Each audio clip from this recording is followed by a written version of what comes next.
নমস্কার বন্ধুরা, আজকের এই ভিডিওটাতে আমরা আলোচনা করব ভারত বনাম ইংল্যান্ড অনূর্ধ্ব 19 টেস্ট ম্যাচ নিয়ে, যেখানে ভারতের তরুণ প্রতিভা বৈভব সূর্যবংশী প্রত্যাশা পূরণে ব্যর্থ হয়েছেন। কিন্তু ক্যাপ্টেন আয়ুষ মাত্রে খেলেছেন এক দুর্দান্ত ইনিংস। তবুও শেষ পর্যন্ত কেন একটা ম্যাচ ড্র হলো, চলুন পুরো ঘটনাটা জানি বিস্তারিতভাবে। ম্যাচের শুরুটা হয়েছিল ইংল্যান্ড অনূর্ধ্ব 19 দলের ব্যাটিং দিয়ে। তারা প্রথম ইনিংসে করে বসে 309 রান। এই ইনিংসে সবচেয়ে বড় অবদান রাখেন একাংশ সিং, যিনি করেন 117 রানের দুর্দান্ত সেঞ্চুরি। আর এক অন্যরকম আকর্ষণ ছিলেন রকি ফ্রন্টফ, প্রাক্তন ইংল্যান্ড খেলোয়াড় আন্ড্রু ফন্ট্রপের ছেলে, যিনি করেন 16 রান। ভারতের বোলিং দলে উজ্জ্বল ছিলেন নমন পুষ্পক, যিনি 4টি উইকেট তুলে নেন। আদিত্য ও অমরেশ পান 2টি করে উইকেট, আর বিহান মালহোত্রা ও হেনল প্যাটেল পান 1টি করে উইকেট। এবার ব্যাট করতে নামে ভারত অনূর্ধ্ব 19 দল।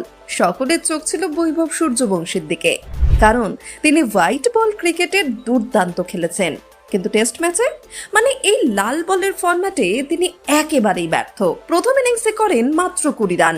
তবে ভারতের হয়ে ভালো খেলেন আয়ুষ মাত্রে, যিনি করেন 80 রান, এবং বিহান মালহোত্রা, যিনি খেলেন 120 রানের একটি চমৎকার ইনিংস। ভারত প্রথম ইনিংসে তুলে 279 রান। ইংল্যান্ড তাদের দ্বিতীয় ইনিংসে করে 324 রান এবং ইনিংস ডিক্লেয়ার করে দেয়।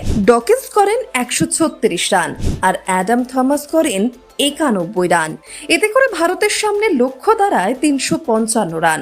সময়ের মধ্যে এই রান তাড়া করা বেশ কঠিন হলেও অসম্ভব ছিল না। ভারত যখন এই লক্ষ্য তাড়া করতে নামে, তখন আবারও আশাটা ছিল বৈভব সূর্যবংশীর দিকেই। কিন্তু দুর্ভাগ্যজনকভাবে তিনি প্রথম বলে বোল্ড হয়ে ফিরে যান, একেবারে ডাক আউট। একদিকে আয়ুষ মাত্রে একবার আবার নিজের ক্লাস দেখিয়ে 126 রান করেন মাত্র 80 বলে। অভিজ্ঞান কুণ্ডু করেন 65 রান, আর বিহান মালহোত্রা 27 রান। তবুও 6 উইকেট হারিয়ে ভারত করতে পারে মাত্র 290 রান এবং ম্যাচটা ড্র হয়। যদি সূর্যবংশী শুরুটা ভালো দিতে পারতেন, তাহলে হয়তো ভারত এই ম্যাচ জিতে ফেলতো। অনেকেই বলছেন হোয়াইট বল ক্রিকেটে তিনি ঝড় তোলেন, কিন্তু রেড বল ক্রিকেটে এখনো অনেক কিছু শেখার আছে তার। একজন প্রাক্তন ক্রিকেটার যোগরাজ সিং এক সময় বলেছিলেন, যারা 20 ওভারও খেলতে পারে না, তারা লং ফরম্যাট খেলবে কিভাবে?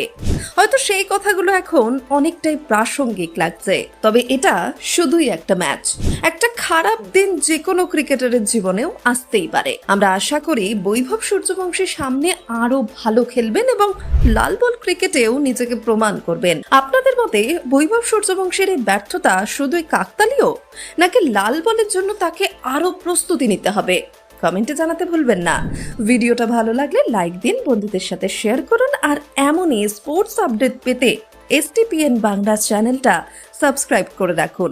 ধন্যবাদ, দেখা হবে পরের ভিডিওতে।